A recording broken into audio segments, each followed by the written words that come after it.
शिवानी की शादी अभिषेक से लव मैरिज थी। अरे भाभी, ये कितना अच्छा सूट पहना है आपने, काश ऐसा मैं भी पहन पाती। अरे क्यों नहीं रीना, वैसे भी तुम्हारा और मेरा नाम तो एक ही है, जब मन करे पहन लेना।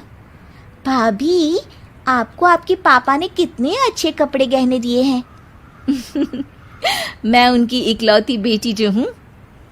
बेटी तो मैं भी इकलौती हूँ, लेकिन क्या करे, पापा है नहीं, पता नहीं कैसे होगी मेरी शादी। तभी वहाँ शिवानी की सास आ जाती है। अरे क्यों नहीं करेगा भाई तेरी शादी धूमधाम से, आखिर जिम्मेदारी है तो उसकी। और वो दिन भी आ जाता है जब रीना की शादी तय हो जाती है। अभिषेक, क्या हुआ? आप इतने परेशान तो कभी नहीं दिखे, कोई बात है तो बताइए मुझे।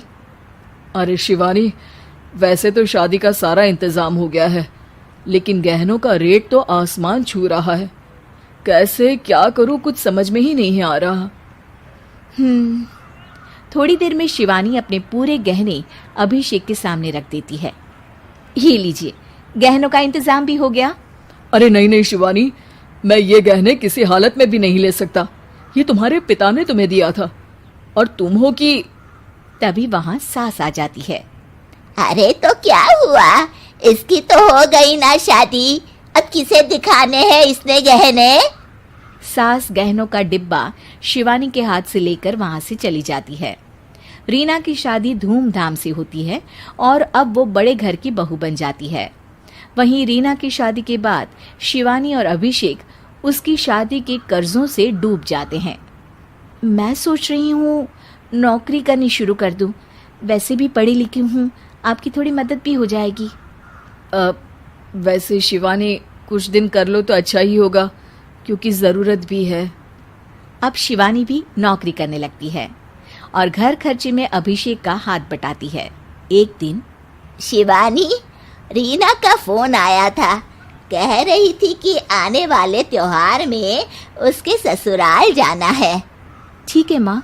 अरे ठीक तो है, लेकिन एक काम कर लेना, उसके सास ससुर से लेकर पूरे खानदान के कपड़े मिठाइयाँ सब ले आना, और हो सके तो रीना के लिए छोटे से कान में पहनने के बूंदे भी।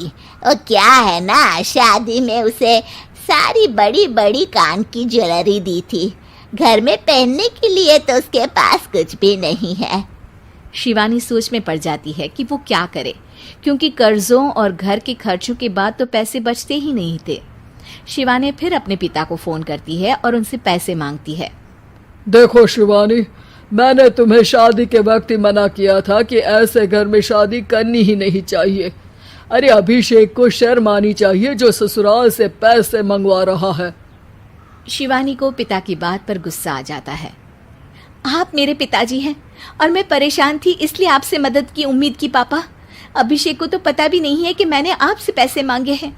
शिवानी सोचती है कि वो अभिषेक से बात करे, लेकिन फिर उसे लगता है कि वो टेंशन ले लेगा।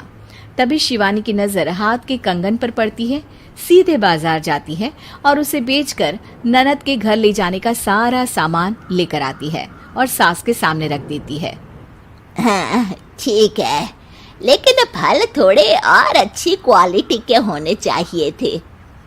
शिवानी कुछ नहीं कहती, वहां से चली जाती है। एक दिन शिवानी, रीना का फोन आया था, बहुत रो रही थी। क्यों माँ, क्या हुआ? सब ठीक तो है ना उसके ससुराल में? अरे तूने तो उसकी नाक ही कटवा दी। अब मैंने क्या कर दिया माँ?